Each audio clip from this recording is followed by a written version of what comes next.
Ang labis na ipinag-aalala, ang labis na ikinakabahala ni Sir Given, nangyari na. Sa isang napakalungkot na balita mga idol para sa mga sumusuporta at nagmamahala kay Sir Given. Isang balita at pangyayari na labis na ikinagulat ng lahat ng mga nagmamahala, lahat na nag-aabang at sumusuporta kay Sir Given. Dahil sa pangyayaring ito ay marami ang nalungkot. Marahil ay alam na ninyo ang nangyari sa kanya.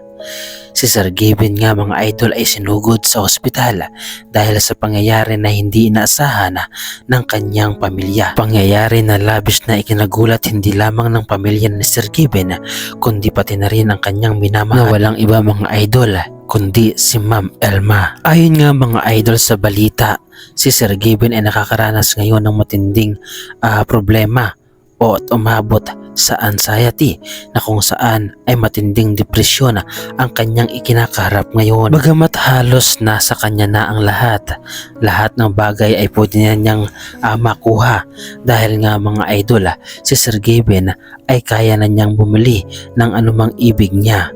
Subalit ang kanyang dinaranas ngayon ay hindi normal. Isang sakit na labis na ikinakabahala ng sinuman na kung saan nga mga idol ay pinoproblema ni Sir Given ang hinaharap.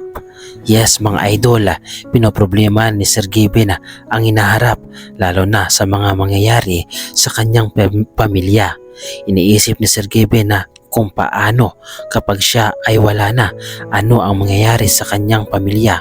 Ganong pag-iisip mga idol na kung saan ay hindi pa nangyayari ay iniisip na niya na ito ay malaking problema. Kaya naman kinakailangan ni Sir Given ng matinding pahinga dahil para sa hindi nakakaalam, si Sir Given ay daladala niya ang mga problema at mga malungkot na alaala noong panahon na nabubuhay pa ang kanyang ama at hanggang sa ito ay pumanaw. Yes, tama mga idol, ang isa sa pinakadahilan kung bakit nakakaranas ngayon si Sir Given ng ganitong klaseng problema o anxiety ay dahil sa pagkawala ng kanyang minamahal na papa, na kahit halos nasa kanya na ang lahat, na kahit halos marami na talaga siyang pera, na kahit kaya na niyang bilhin ang mga imposibleng bagay, ay kapag naaalala niya ang kanyang ama ay dito lalong nakakaranas siya ng matinding sakit. Ganoon kamahal ni Sir Given ang kanyang ama,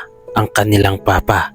Mahal na mahal niya ang kanyang ama kung kaya't kahit wala na ito ay matindi pa rin ang kanyang kalungkutan na kanyang nararanasan. Ganito magmahal si Sir Given sa kanyang pamilya kung kaya't inaalala niya ang future na mangyayari kung sakali man na siya naman ang mawala. Labis niyang pinoproblema ang hinaharap at ang labis niyang kahinaan nga mga idol ay walang iba kundi ang kanyang minamahal na pamilya. Kaya naman noong namaalam ang kanyang papa ay ganoon na lamang ang kanyang kalungkutan. Mama. Ha?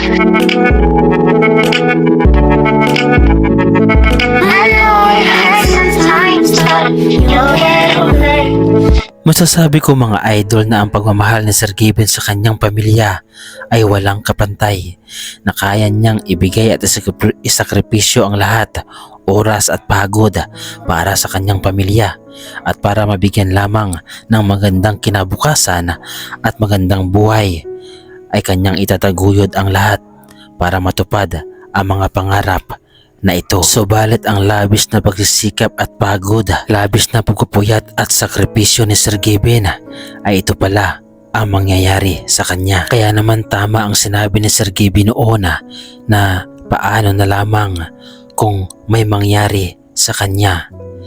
Paano na ang kanyang pamilya? Siyempre mga idol, malulungkot ang kanyang pamilya. Lalo na ngayon na si Sir Given ay nalalagay sa matinding pagsubok at sana ay malampasan niya ito.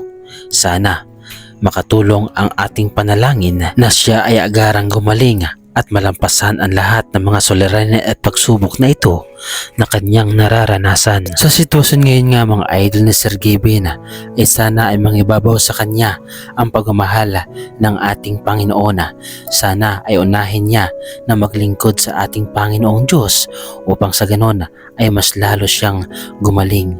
Mas lalong mapagtagumpayan niya ang lahat ng mga pagsubok kapag inunan niya na maglingkod sa ating Panginoong Hesukristo. Iba-iba man ang ating paniniwala mga idol, subalit kapag Panginoon ang ating inuna sa lahat ng bagay sa mundo, ay tiyak na uunahin din tayo ng Panginoon. Sana sa lahat ng mga nakakapanood ay ipanalangin natin si Sir Gavin. Ipanalangin natin ang agaran niyang paggaling at malampasan ang matinding pagsubok na ito. So paano mga idol, hanggang dito na lamang muli ang ating reaction video. At kung nagustuhan ninyo mga idol ang reaction video na ito, ay pahingi naman ako ng isang like, subscribe, at kung pwede ipakapindot na rin ang ating notification bell button para updated pa kayo sa lahat ng ating mga reaction video na katulad nito.